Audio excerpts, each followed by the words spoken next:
জিন্দাবাদ ছাত্ৰাংগী সালাম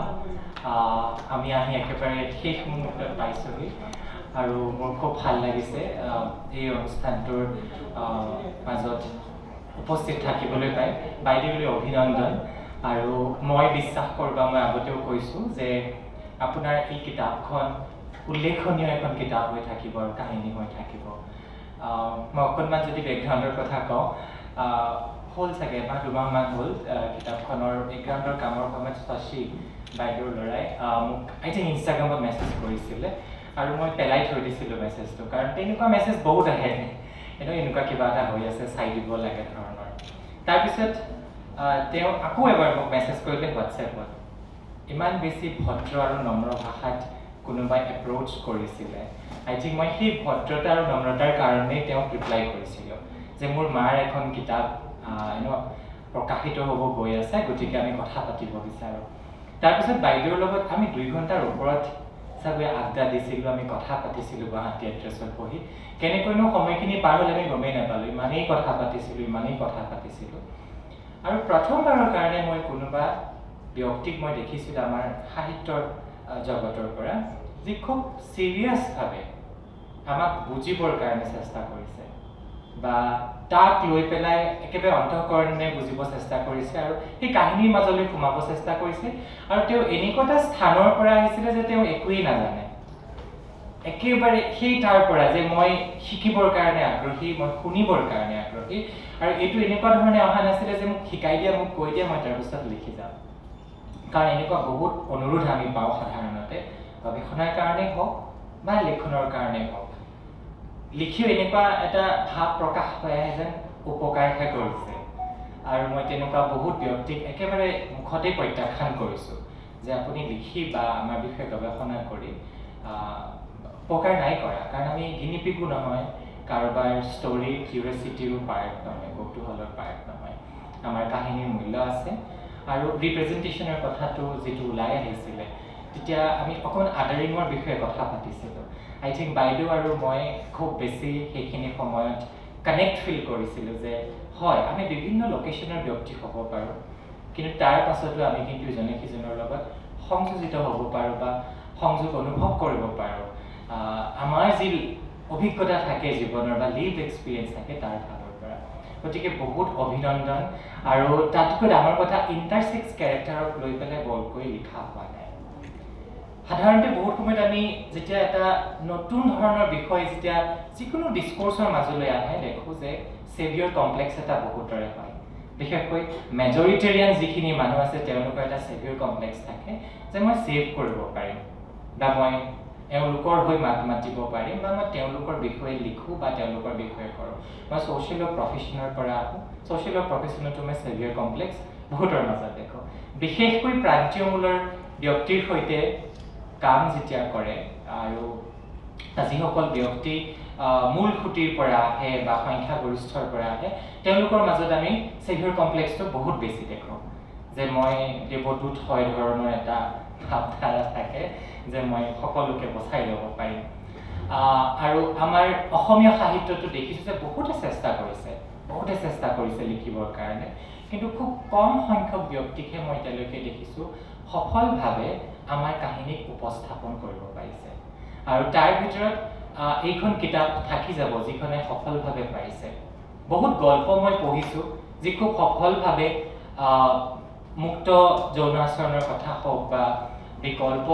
যৌন আচৰণৰ কথা হওক সেই সকলোবোৰ নিছে লগতে ট্ৰান্সজেণ্ডাৰ আইডেণ্টিটিৰ বিষয়েও লৈ গৈছে কিন্তু ইণ্টাৰছেক্সক লৈ আলোচনা খুবেই কম আৰু মই ভাবোঁ আমাৰ সাহিত্যৰ মাজেৰে যেতিয়া বহুতখিনি কথা আগবাঢ়ি যায়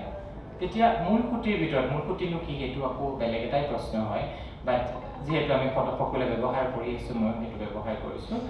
যে কথাখিনি আগবঢ়াই লৈ যাবৰ কাৰণে সুবিধা হয় ময়ো কিবা কিবি কেতিয়াবা লিখিব চেষ্টা কৰোঁ আৰু মই কেতিয়াও সম্পাদকৰ হাতেৰে পাৰ হৈ যাব বুলি নপঠাওঁ ক'তো গতিকে মই মন গ'লে ফেচবুকত দি দিওঁ বা তেনেকৈ বহুত জেগাত দিওঁ তেনেকৈ বহুত মানুহে ক'বলৈ আৰম্ভ কৰিলে যে আচ্ছা তুমি কবিতা লিখিছা মই কবিতা বুলি সেইবোৰ দিয়া নাছিলোঁ বা লিখা নাছিলোঁ মানুহে কৈ কবিতা বুলি ক'বলৈ আৰম্ভ কৰিলে তেতিয়া দেখিছিলোঁ যে মই যেতিয়া লিখি আছিলোঁ নিজে ব্যক্তিগতভাৱে দেখিছিলোঁ যে বহু আমাৰ মানুহৰ সৈতে মই যিটো সদায় greater Assamese society Assamese society বুলি কৈ থাকিব বিচাৰোঁ আৰু এলাইশ্বিপৰ কথা যেতিয়া আমি কওঁ যে বহুতখিনি ব্যক্তি আমাৰ লগত সংযোজিত হ'ব পাৰিছে,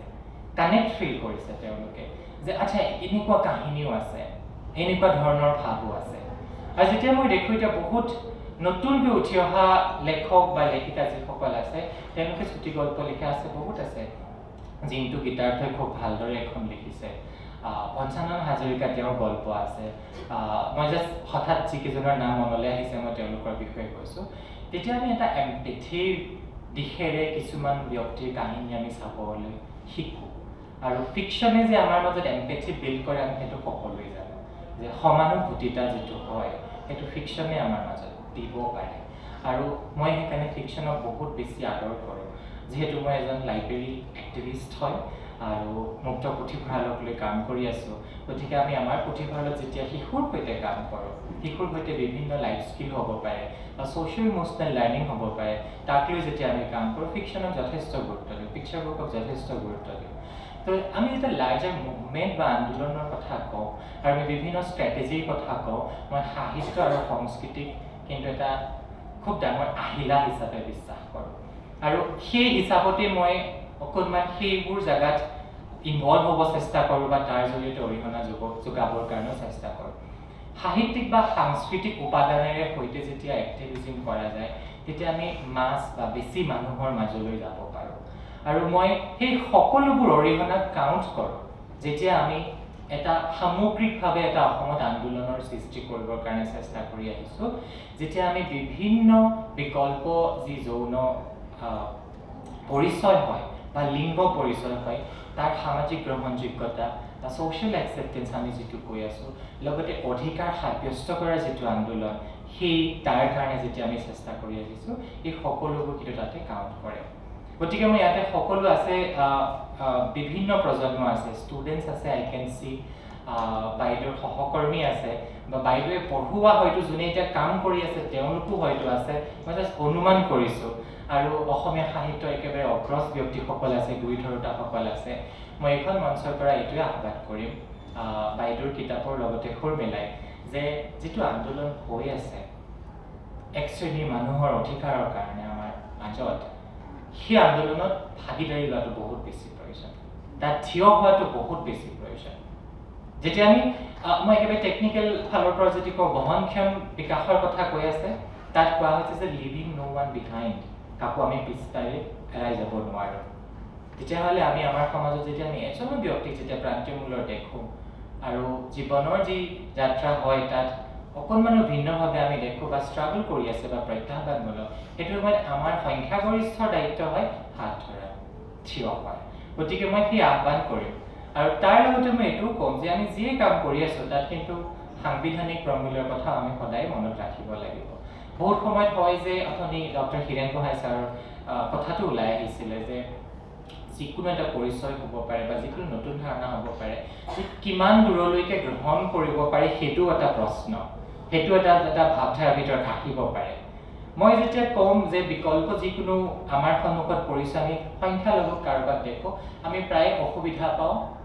তেওঁক একচেপ্ট কৰিবৰ কাৰণে। আৰু আমি সেইটো বিভিন্ন ইণ্টাৰছেকশ্যনত দেখি আহিছোঁ, কেৱল লিংগ পৰিচয়ৰ ক্ষেত্ৰতেই নহয়, যৌন পৰিচয়ৰ ক্ষেত্ৰতেই নহয়, জাতিৰ ক্ষেত্ৰতো দেখি আহিছোঁ, আমি ধৰ্মৰ ক্ষেত্ৰত, ভাষাৰ ক্ষেত্ৰত, এবিলিটিৰ ক্ষেত্ৰত, সকলোৰে ক্ষেত্ৰত দেখি আহিছোঁ। কিন্তু মই এটা কথা বিশ্বাস কৰোঁ, যেতিয়া আমি এখন গণতান্ত্ৰিক সমাজৰ বাসিন্দা হয় বা আমি তাৰ অংশ হয়, সেই সময়ত কিন্তু আমি আমাৰ গণতান্ত্ৰিক প্ৰমূল্যক মনত ৰাখিব লাগিব। যিটো ছাৰেও এটা কথা কৈছিলে ব্যক্তি স্বাধীনতাৰ কথা, সেই কথাটো আমি মনত ৰাখিব লাগিব। খুব এটা পাৱাৰফুল শব্দ ছাৰে ব্যৱহাৰ কৰিলে, ব্যক্তি স্বাধীনতাত হাত দিয়া মানে ডাঙৰ পাপ, ডাঙৰ অপৰাধ। মই পাপৰ লগতে এইটো যোগ কৰিব বিচাৰিছোঁ অপৰাধ। কাৰণ এখন সংবিধানেৰে আমাক বান্ধ খুৱাই ৰখা যেতিয়া এখন সমাজত আছোঁ, আমি সংবিধানক মনত ৰাখিব লাগিব। যিখিনি মূল্য আমাক দিছে, যিখিনি অধিকাৰ আমাক দিছে প্ৰত্যেকজন ব্যক্তিক সমভাৱে জীয়াই থাকিবৰ কাৰণে, সেইখিনিক আমি গুৰুত্ব দিব লাগিব। আৰু সেইখিনি মনত ৰাখি আমি যি নিজৰ অৰিহণা আছে সমাজৰ কাৰণে, সেইখিনি যদি আমি কৰি গৈ থাকিব পাৰোঁ, তেতিয়াহ'লে আমি এখন সুন্দৰ সমাজ ডেফিনেটলি আমি তৈয়াৰ কৰিব পাৰিম বা নিৰ্মাণ কৰিব পাৰিম। আৰু এটা কথা, কাৰোবাক গ্ৰহণ কৰিবৰ কাৰণে আমি বৰ বিশেষ একো কৰিব নালাগে। তেওঁ খুব সাধাৰণভাৱে গ্ৰহণ কৰিলেই হ'ল মই ভাবোঁ একচেপ্ট কৰিবলৈ আৰু লাভ মৰম কৰিবলৈ বৰ এইটো কাৰবাৰ বৰ জটিল কাৰবাৰ নহয় ঘৃণা কৰা সেইটোহে জটিল কাৰবাৰ যদি সাইকোলজিকেলিও চাওঁ আমাৰ গোটেই শৰীৰৰ বায়'লজিও যদি চাওঁ ঘৃণা যেতিয়া কৰা যায় খং যেতিয়া কাৰোবাক কৰা যায় আমাৰ গোটেই শৰীৰত বিভিন্ন পৰিৱৰ্তন আহে আৰু সেইটো খুব ভাল লগা ধৰণৰ অনুভৱ শৰীৰৰ ভিতৰত নহয় ঘৃণ কৰোঁতে কাৰোবাক খং কৰোঁতে কাৰোবাক ঘৃণা বেয়া পাওঁতে কিন্তু মৰম বা ভালপোৱা যিটো হয় গ্ৰহণ যিটো হয় নিজৰে ভাল লাগি যায় সেই অনুভৱটো সদায় খুব ধুনীয়া অনুভৱ তো গ্ৰহণ কৰাটো ইমান অসুবিধাৰ কাৰবাৰ নহয় আৰু আমি সেই গ্ৰহণৰ কাৰণে আগবাঢ়ি যাব লাগিব যাতে আমি সকলো সমভাৱে থাকিব পাৰোঁ আৰু সন্মিলিতভাৱে থাকিব পাৰোঁ আৰু মোৰ এক্টিভিজিমত মই সদায় সেইটোৱেই বিশ্বাস কৰি আহিছোঁ কাৰণ ভূপেন দাই কৈছে যে মিলিব লাগে মিলাব লাগে গতিকে আমি মিলি থাকিব লাগিব আৰু সেয়াই হৈছে আমাৰ অসমীয়া সমাজ আৰু তাতে আমি থাকিব লাগিব আৰু সকলোলৈকে বহুত মৰম ধন্যবাদ বাইদেউলে আকৌ এবাৰ অভিনন্দন শুভেচ্ছা থাকিলে আপোনাৰ কলমত আৰু শক্তি পাওঁ আৰু লিখক আপুনি আৰু মইতো সিদিনা লগ পোৱাৰ পৰাই আপোনাক আমাৰ যাত্ৰাৰ সহযাত্ৰী হিচাপে মই কাউণ্ট কৰিছোঁ আৰু ইয়াতে আজি যিসকল ব্যক্তি আছে সকলোকে সহযাত্ৰী হিচাপে মই কাউণ্ট কৰিছোঁ কি আমি আগবাঢ়ি যাম বহুত ধন্যবাদ জিন্দাবাদ ছাত্ৰাংগী চালাম